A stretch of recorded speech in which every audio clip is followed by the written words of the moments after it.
you're looking to dive into topics on how to live a happier, healthier, more fit, and long lifespan, then you've come to the right podcast. Livin the Dream with me, Coach Damian Evans. Together, we will explore the topics on all things health, fitness, and wellness.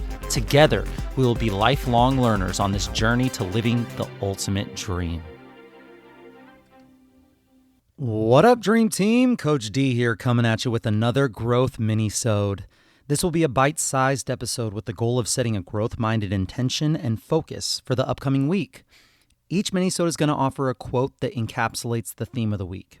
And after the quote, we're going to dive into a weekly focus, something small that we can concentrate on for the following 7 days. As well as we're going to touch on a physical activity and a nutritional tip that will better assist us in working towards a more healthy and optimal way of living our own dream life. And each MINIsode is going to end with the recommendation for the week. The recommendation could be anything from a podcast, a book, an article, a paper, anything that I think is going to help better educate ourselves toward the overall focus of the week. And if this is your first time listening to a MINIsode, the goal is to listen on Friday, Saturday, or Sunday to be ready to start the challenges of the week on Monday. So listen to just one MINIsode every week, and as that week finishes, move on to the next week's MINIsode. I mean, you can start all the way over at MINIsode number 1, or you can join up with the team right now. These MINIsodes will only be as beneficial to you as you're willing to make them. So if you're playing along with the weekly focuses or the physical activity and nutrition tips, it'll help you be much more successful to do this with someone in your life. So grab an accountability buddy and share on your social media platforms the challenges of the week. You never know who is going to be quietly watching and rooting for you, and you never know whose life you will truly inspire just by sharing your journey, both the challenges and the successes. You're going to be far more likely with a support system and a social network to be successful. Get someone that's chasing similar fitness goals as you and do this with them. And as you work on making your life healthier and you motivate your network through your positive actions and your lifestyle choices, the ripple effect, it's unimaginable with who will be touched by you motivating and posting and including others in your journey. So let's dive into this week's Growth MINIsode. This week's quote comes from Pastor Mike Murdoch, and he said, "The secret of your future is hidden in your daily routine." The secret of your future is hidden in your daily routine. And I love this. I usually get to see people that I coach maybe 3 to 5 hours every week, 3 to 5 hours out of the whole week. Now there's 168 hours in a week. So these people are living their lives without a coach for 160 plus hours every single week. These people come to me and they ask, what can I do to help improve my health, fitness, aesthetics, wellness? And then I ask, what are they doing with their lives the other hours that I don't see them? What are they doing during these other 160 plus hours of the week when not training with me? And then they tell me, they say something like, I try to eat healthy and I try to sleep well and I try to move, but what they're doing just isn't working. Obviously, they're coming to me and asking me, what more can I do? And here's the cold, hard truth. No sugarcoating, just flat out blunt. The secret of your future is hidden in your daily routine. Every single tiny habit that you have, every choice that you make, every thought and action that happen to you, every single one of these things added up over time, compounded, get you to where you are right now.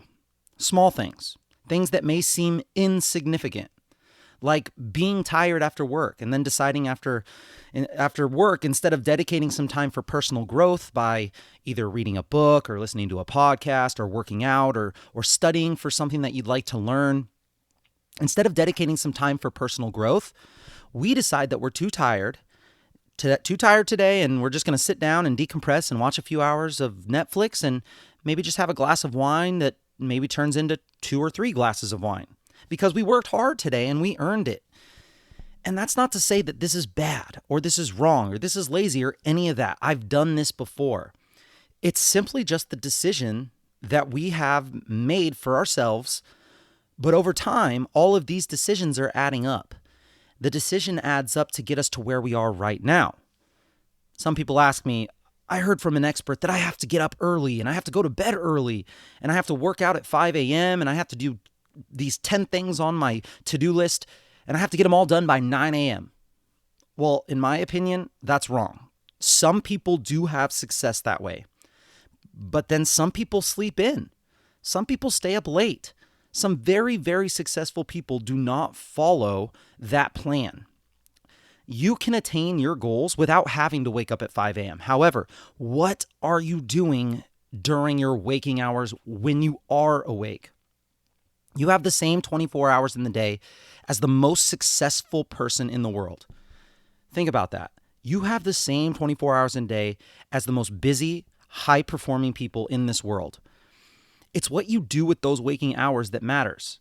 We must create small habits that just become automatic. We must look at the things that we decide to do every minute little detail of the day. And are those things getting us closer to where we want to be? Or are we taking the easy way out? And are we doing that the majority of the time? Will this decision, this action, this habit, will it compound into something great? Or is it doing what we've always done, which will get us exactly where we are right now? The secret of your future is hidden in your daily routines, your actions, your thoughts, your mindset, and your relationships. Take a look at all these items very closely. You are the sum of all of those thoughts and choices that you've ever made. And if you're not where you want to be in your fitness, health, and wellness journey, you got to take a real, unbiased look at what you do. I mean, being busy is unavoidable. We all have it. We have the jobs, we have the family, we have the responsibilities, some of us more than others, but that can't be our excuse, because if that's our excuse, it'll get us right where we are right now. And if that's not where you want to be, we can't make that excuse. Attaining where you want to be with your aesthetics and your fitness, it's really freaking hard. I mean, if it was easy, we'd all be on the cover of magazines. So look at your daily routine. Look at every small factor of your day. And start to make small little changes that take you closer to where you want to be and take away the things that are slowly getting you further from that goal. It's not going to be one huge thing that changes your life. It's not going to be one monumental event that course corrects your path to success. Friends, it's in the small, tiny, sometimes seemingly insignificant actions which over time build up this huge mountain of success. Sometimes it just takes one grain of sand at a time to make this mountain.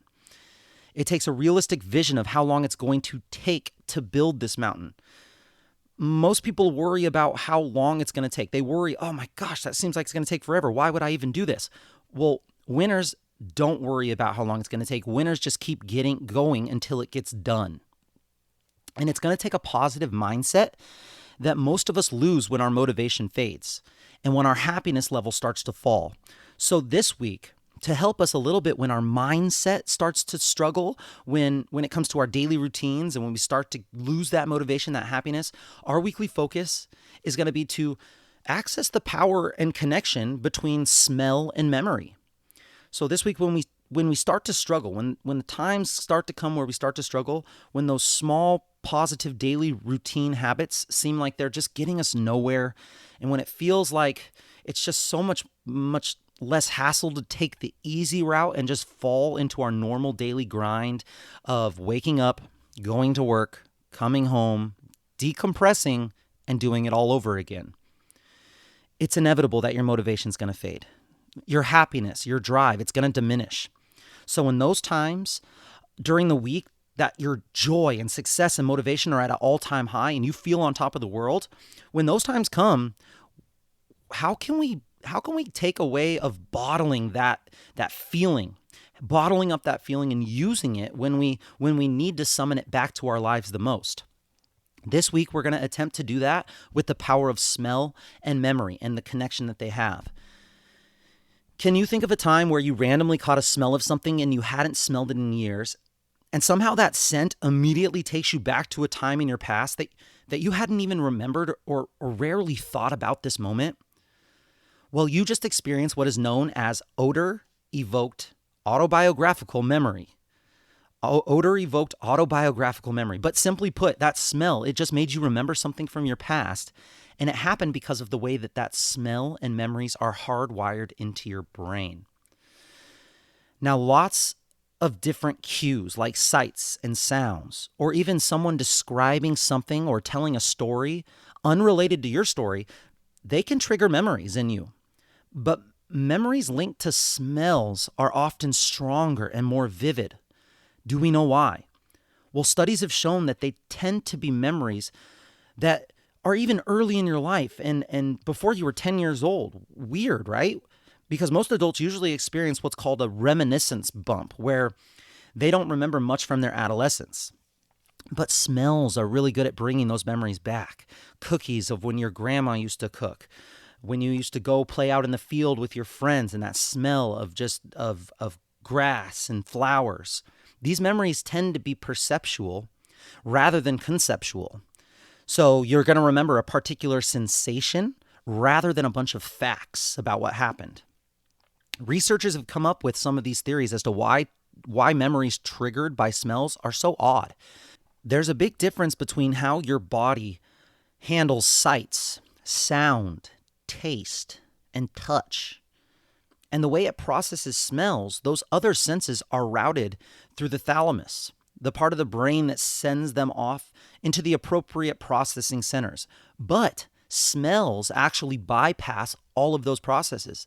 Once they're detected by the receptors in your nose, the signal heads straight to your olfactory bulb, which is the smell analyzing region of your brain. And that is attached to the amygdala and the hippocampus. Those are parts of the brain that help handle memory and emotion. In 2013, a group of European psychologists tested this whole phenomenon using functional magnetic resonance imaging. Functional magnetic resonance imaging. First, they presented subjects with 20 different strong odors, things like garlic, whiskey, leather. And then for each person, they identified the 2 different odors that elicited the oldest positive memories for these participants. Then it was time to scan their brains. Each of the subjects was presented with their 2 experimental smells, and then plus 2 generic control smells, which were flowers and citrus. The researchers found that both types of triggers tended to activate the region of the brain associated with memory. The smells were strongly connected to the emotional processing centers, and some of the participants associated the smells from before they were 10. Depending on which time frame the memories fell into, their brains tended to use different regions to recall them. Very interesting, right? So can you use your nose's power to help you remember things that are coming up in your next big meeting or your next exam? Well, no, probably not. Smells tend to evoke early memories of events and not concepts. So that's what we're going to do this week. This week, when you experience joy, happiness, euphoria, any of those types of nice, awesome, positive emotions that you wish you could bottle up, stop and notice the smells around you. Do you smell the ocean, the grass, the trees, the home cooking, whatever aroma you can find in the moment? Or I've even seen some people and heard of some people pulling out a special essential oil that they can use for such an occasion. So they start to feel super happy, and you get to one of those moments where you're like, oh my gosh, why am I so happy right now? This is awesome. Life is good. They pull out a certain essential oil and they'll use that. They'll give themselves that smell, and they'll create this connection between the smell of the essential oil and the emotion that they're feeling in that moment. The goal is to create a connection with that specific smell in your nice experience. And then when you feel like you're struggling this week or you're feeling down, the idea is to conjure up that smell to bring you back to your happy place. Give it a shot. Let's see if you feel any different. Please let me know if you feel any difference or if it has worked for you. Moving on to this week's physical activity tip. This week, we're going to move, and we're going to increase our movement by every time we get on the phone this week. Every single time we are walking, even if it's in circles around your office desk. We're going to do this every single phone call that we have, unless it's absolutely mandatory for you to be sedentary and sit.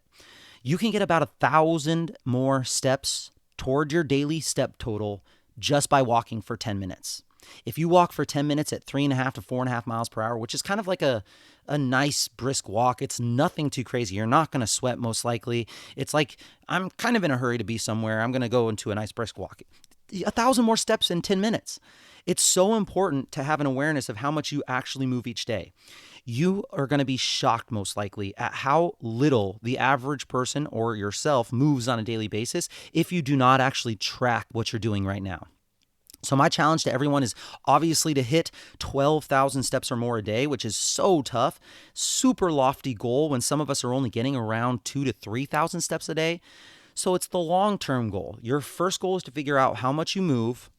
Maybe buy a cheap step counter, something that you can put on your body. It doesn't, just not your phone, because you don't always have your phone and your phone's not always as consistent as we want it to be. Just see what your average baseline is during week 1.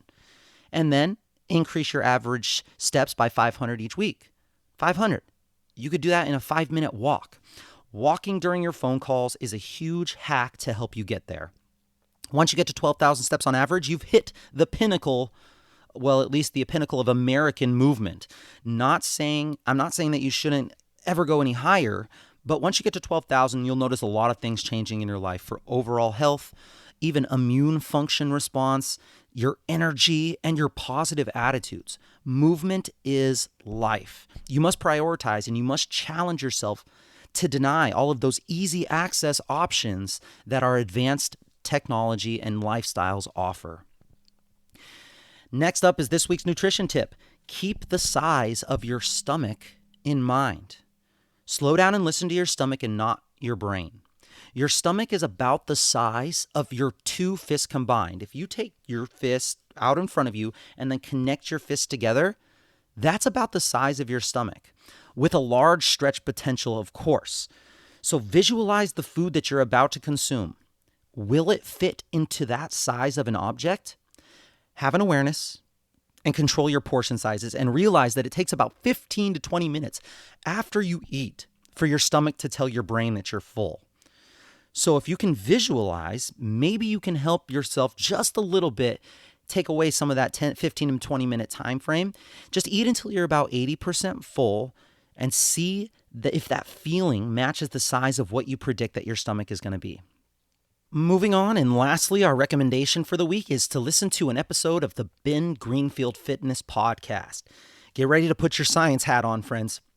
This podcast is called 16 Reasons Why You're Not Losing Fat and How to Lose Weight the Right Way. Episode number 1059, released June 8th, 2019. Ben is one of the world's most well-known biohackers, and he's got one of the most tenured health podcasts in the game. He gets very scientific in this episode, as he usually does.